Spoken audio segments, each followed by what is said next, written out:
we turn our attention straight over to Kevin Green. He'll join me to help to set up the action today. And some of the names we're watching, we'll start with Palo Alto, which I mentioned, despite a double beat, it's the guidance that's weighing on this stock this morning.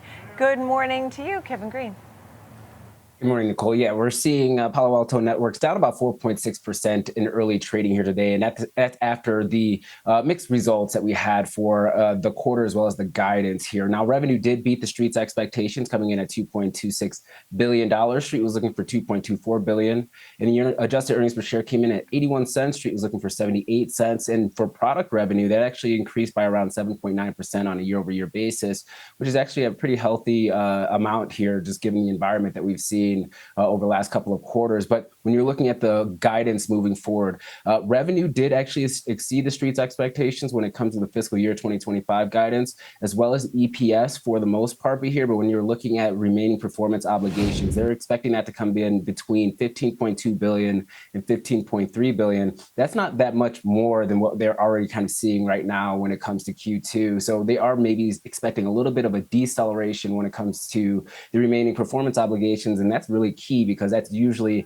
a 12-month to 16-month guide as to top line revenue here. But overall, you did not see any imperfections when it came to the quarter that they reported. They are seeing some strong growth. Security demand continues to rise to the upside as new threats kind of hit the market here. And this pullback of 4.6% is still within the range that the market was kind of expecting as far as the anticipated move either to the upside or downside. So once again, just the guidance item and nothing really else when it comes to this report that's truly concerning.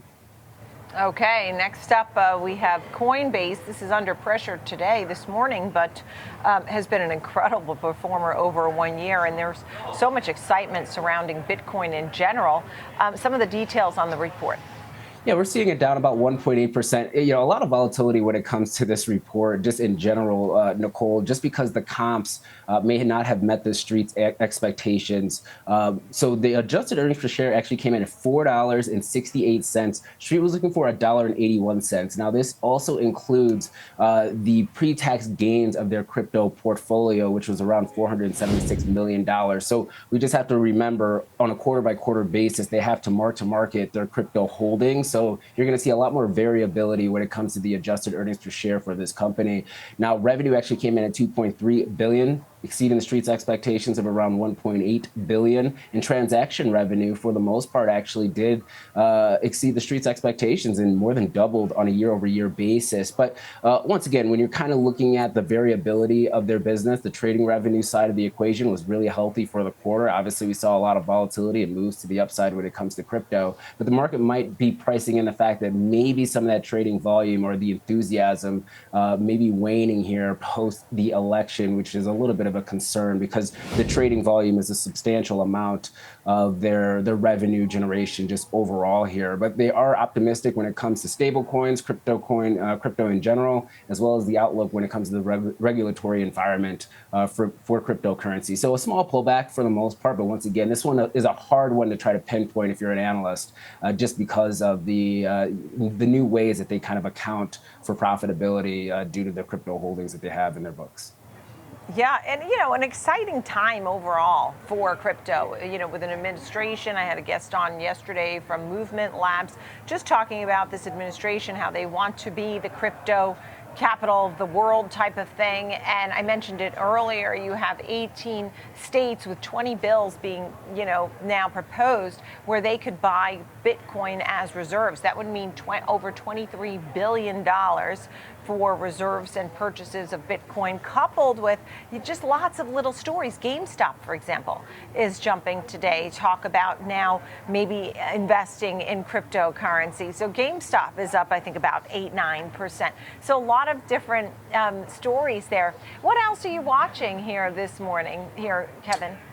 Yeah, well, we do actually have retail sales that's going to be coming out at the bottom of the hour. The market, if you're looking at the headline retail sales, actually looking for a contraction of about 0.2% on a month-over-month basis. And that's really just being driven by automobile sales. So you have to kind of be mindful of that. But if you're looking at core retail sales, the market is still expecting around a 0.3% increase on a month-over-month basis. And so that will actually be a very interesting number. We're also going to get the control group for that number, and that's going to have an impact when it comes to GDP. And after this number here, we'll have around 65% of the components needed to try to project out PCE. So we probably will get an update by the Atlanta Fed when it comes to the GDP Now forecast for today. And then we'll see, Nicole, look, every Friday since the Trump administration began, we've actually had down days. We've had de-risking going into the weekend. Is that going to change today, given the fact that we now have a little bit more of a clear path when it comes to the tariff policy here? So I think it's actually kind of a little bit of a bigger day here. Maybe we see a different shift in trend, which generally on Fridays, for the most part, are actually green on the screen, not red on the screen, especially 1% down days on Fridays. Those are kind of very interesting point. I hadn't really thought about that, with the de-risking going into the weekend, but we have a 3-day weekend now. No one likes to hold too many positions over a long weekend. I mean, we know traders, and that's sort of their mentality. That might add to a bit of selling.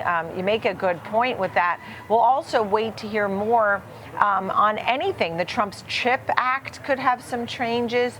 The reciprocal tariffs seem to be, they've been somewhat announced, but they won't be enacted so soon. So we're still watching for any headlines from Washington, right? Yeah, definitely. And actually, we had a headline this morning.